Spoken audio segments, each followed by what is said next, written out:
Welcome to Joe சமையல். இன்றைக்கி நம்ம வீடியோவில் சூப்பர் ஹெல்த்தியான ராஜ்மா வச்சு ஒரு சூப்பர் கிரேவி பண்ணியிருக்கோம்.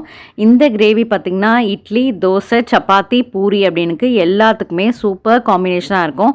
அண்ட் ஹெல்த்தியான இந்த ராஜ்மா கிரேவியை நீங்கள் வீடியோ ஸ்கிப் பண்ணாமல் ஃபுல்லாக பாருங்கள் ஃப்ரெண்ட்ஸ். கண்டிப்பாக யூஸ்ஃபுல்லாக இருக்கும்.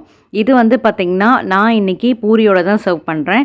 என் பசங்களுக்கு லஞ்ச் பாக்ஸ்க்கும் நான் பூரியோட இந்த ராஜ்மா கிரேவி தான் கொடுத்தேன். ஸோ டிஃபன் பாக்ஸ் காலியாக தான் வந்துச்சு. ஸோ அதுக்கு வந்து இதுதான் ராஜ்மா ஃப்ரெண்ட்ஸ். ராஜ்மாவில் 2 டைப்ஸ் இருக்குது. நான் வந்து இந்த ரெட் கலர் டைப் வந்து வாங்கியிருக்கேன்.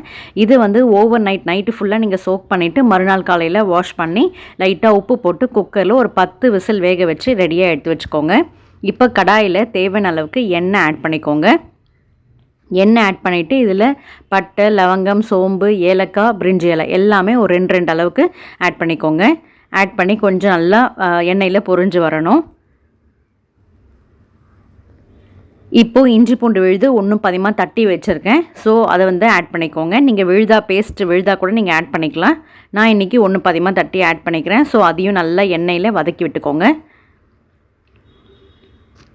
சைட் பை சைட் வெங்காயம் நல்லா பெரிய வெங்காயமாக எடுத்து 2 வெங்காயம் வந்து நல்லா ஃபைனாக சாப்பரில் போட்டு நீங்கள் சாப் பண்ணி வச்சுக்கிறது பெஸ்ட்டு.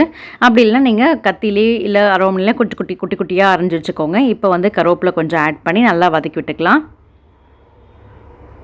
ஸோ கருவேப்பிலை இந்த இஞ்சி பூண்டு விழுது எல்லாமே நல்லா எண்ணெயில் வதங்கினதுக்கப்புறம் இப்போ கட் பண்ணி வச்சுருக்க வெங்காயம் வந்து ஆட் பண்ணிக்கிறேன். நான் இன்றைக்கி சாப்பரில் போட்டு சாப் பண்ணி வச்சுருக்கேன். ஸோ தட் உங்களுக்கு ஃபைனாக சாப் ஆகி இருக்கும்.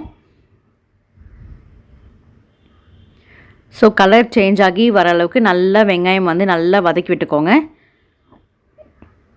வெங்காயம் நல்லா மூடி போட்டு வதக்குனீங்க அப்படின்னா டக்குன்னு வதங்கி வந்துடும். இப்போ பாருங்கள் வெங்காயம் நல்லா வதங்கி வந்துடுச்சு. இப்போது தக்காளி வந்து ஆட் பண்ணிக்கோங்க.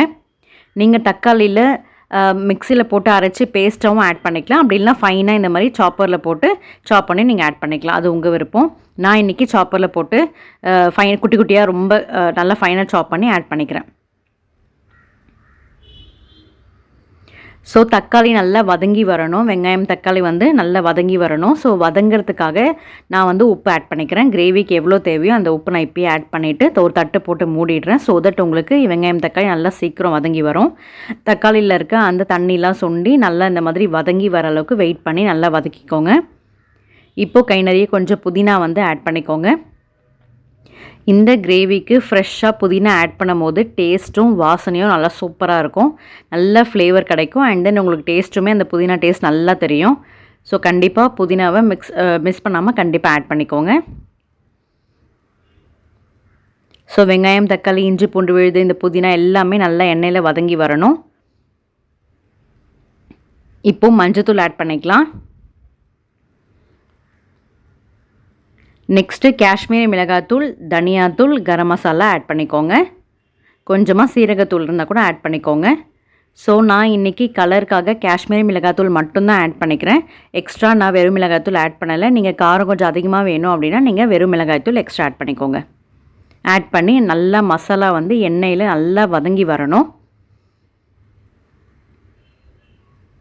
அந்த எண்ணெயிலே வந்து மசாலா நல்லா வதங்கி வரணும். அப்போ தான் உங்களுக்கு பச்சை வாசனை இருக்காது. ஸோ தட் உங்களுக்கு கைவிடாமல் வந்து நல்லா வதக்கி விட்டுக்கோங்க.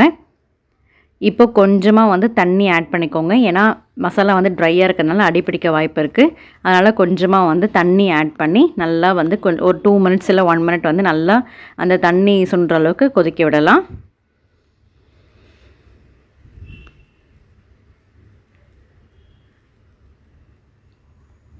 கரம் மசாலா நீங்கள் ஆட் பண்ணும்போது அளவாக ஆட் பண்ணிக்கோங்க. ஏன்னா நம்ம ஸ்டார்டிங்கில் தாளிப்பு வேறு நம்ம ஹோல் ஸ்பைசஸ் கொடுத்துருக்கிறதுனால ரொம்ப உங்களுக்கு ஹெவி ஸ்மெல்லாக வந்துடும். அதனால் லைட்டாக வந்து கரம் மசாலா கொஞ்சமாக ஆட் பண்ணால் போதும். இதுதான் ராஜ்மா நல்லா 10 விசில் வச்சு நான் எடுத்திருக்கேன். ஸோ பாருங்கள் இப்போ எவ்வளோ நல்லா சாஃப்டாக வெந்திருக்கு. இந்த மாதிரி வெந்து வரணும். அதனால் கட்டாயம் 8லேருந்து 10 விசில் வச்சு வேக வச்சு எடுத்துக்கோங்க. ஸோ இப்போ மசாலாவோட பச்சை வாசனை எல்லாமே போயிடுச்சு. இப்போ வந்து நம்ம ராஜ்மாவோட வேக வச்ச தண்ணியோட ஆட் பண்ணிக்கோங்க. இந்த கிரேவிக்கு ரொம்ப ரொம்ப முக்கியமானது வந்து இந்த ராஜ்மா வேக வச்ச தண்ணி தான். ஸோ ஆட் பண்ணிவிட்டு நல்லா மிக்ஸ் பண்ணிக்கோங்க.